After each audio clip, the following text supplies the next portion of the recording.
Stove వెలిగించేసి దాని మీద చిన్న ఇలా కళాయి అయితే పెట్టుకున్నానండి, పోపు కళాయి. తర్వాత నేను పౌడర్ చూపిస్తున్నాను కదా, ఈ పౌడర్ని అయితే కొద్దిగా అందులో వేసేసుకున్నాను.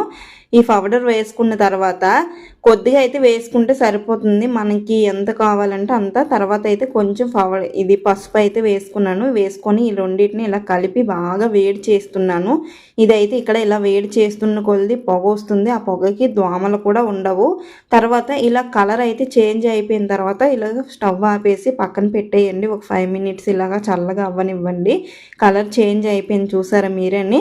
అయితే చల్లగా అయిపోయిందండి. చల్లగా అయిపోయిన తర్వాత దీన్ని ఇప్పుడు తీసుకెళ్ళి మనకి ఎక్కడైతే చీమలు, ఎర్ర చీమలు కానీ, నల్ల చీమలు కానీ, ఆట చీమలు కానీ ఎక్కడైతే తిరుగుతున్నాయి, ఎక్కువ ఉంటున్నాయి అనిపిస్తుందో అక్కడ ఈ పౌడర్ని వేస్తే చాలు, అస్సలు ఈ స్మెల్కి చీమలే రావు. మరి నా వీడియో నచ్చిందా మీకు? నచ్చితే లైక్ చేసి సబ్స్క్రైబ్ చేసుకొని ఫాలో కూడా చేయండి.